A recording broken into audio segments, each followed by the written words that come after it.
So I have been working on this book and I wanted to just share with you where I'm at so far. And I bound this book, I created the signatures, and it's all neutral papers made out of different papers like, well, this is just regular drawing paper and I put gesso on it. I got some paper bags that from our coffee, um, local coffee, manila file folders. There's some letters in here, mostly plain neutral, and I got it all put together and I'm like, oh my gosh, it's so plain. I don't know what to do now. So I just started stamping and scribbling and trying to give it some kind of, I don't know what, something, so it's not just the blank canvas. And anyway, this is what I've started with, and I've been using Art House Whimsy's Faces of Fall, and it's not necessarily a fall theme, but I love the vintage and the sepia, and so I've been using these faces for my inspiration, and I just wanted to take you through where I'm at with it so far.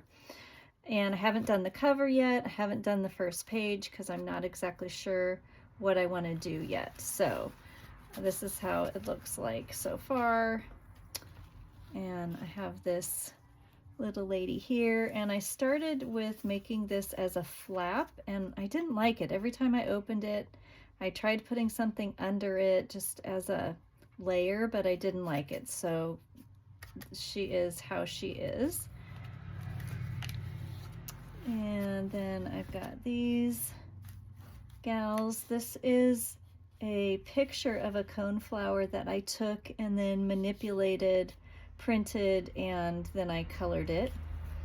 And these are different, just different scrap papers that I had around, and these little tags.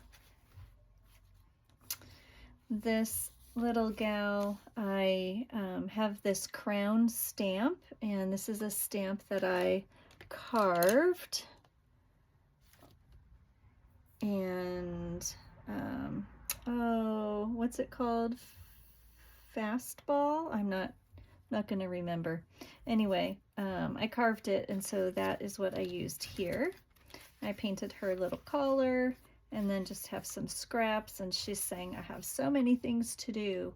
And after I got a few pages in, it started to feel a little bit like a journal, like things were starting to tell a story, especially when she said, I have so many things to do.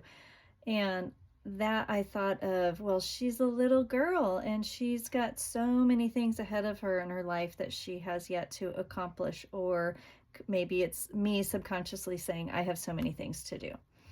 And I just want to be a little girl and play. That's probably what it really is. This one is Lucky, so lucky I found you. And I had these scrap heart punches. And then I just now added this sweet little couple here, and I thought that that went well as a spread. And I'm not sure that these pages are done, but this is just where I'm at so far. This gal, I'm calling her the butterfly. These cutouts are, again, pictures I took of dried flowers, and then I cut them out of a manila folder. These are the same flowers behind it, and I printed them, and then I was trying to do an image transfer, and the ink bled because I'm using an inkjet printer, and I'm experimenting what I can do and what I can't do with that. And I actually really liked that the black ink basically came off and was sitting in the water, but the blue and the yellow stayed behind, and I got this kind of sun faded look, and I really liked that. So more of that to come perhaps, I'm not sure. This page I haven't done anything with yet. This gal is in search of the miraculous, and this page came first, and I used part of the tag.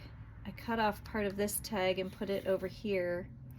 And then this page came next, and I thought it was interesting, you know, reading the tag. It says article or kind of material, and I wrote miracle. So I'm claiming a miracle, and she is in search of the miraculous. And I just really like how the pages start talking to each other. Here's another butterfly spread, and this one says, it really is a fierce journey to become a butterfly. And I would say yes, that is true. And here's another example of the paper where I printed my photograph and then put it in water and it bled. This has, now it has gesso over it, and also some gold distress ink, and just some different scraps and things like that. The Art House Whimsy are the faces that I'm using, but I'm also using scraps from Collage Soup, different Collage Soup books that I have. I have the butterflies are from Collage Soup, and the crown I just drew. I think right now just the butterflies are from Collage Soup. And I think I have one more. So these are some of the other pages that I've kind of started with, but haven't done anything with. And then this gal, she says, you are my sunshine. And when I had, this was a flap, so I think the other layer is probably, where is it? Here. So it was a flap like this, but it had this big circle, and I liked it as a frame, and I started by cutting out the center, and then I put her underneath, and then it was kind of like a flap and 2 layers, and similar to that first page, this one, I didn't like the flappy thing, so I glued her down. And then I glued something here, and I decided I didn't like it, so I tore it off, and I love that because it gave me some distressed look on the page. The gesso was already there. Now I've got some ripped paper, and you know what? It's just fine because I'm going to put something else on top of that. And I think that's as far as I've gotten so far. So I hope that you enjoy my little flip through. Stay tuned, and I'll do more maybe along the way, or maybe once it's finished. I'm not sure. I am going to be doing this book for class. It's going to be local, so it will be in person. I'm in Eugene, Oregon, and it will be this December at the Petersen Barn, and I'm really excited about that. So more to come on that. Thank you. Have a great day. Bye.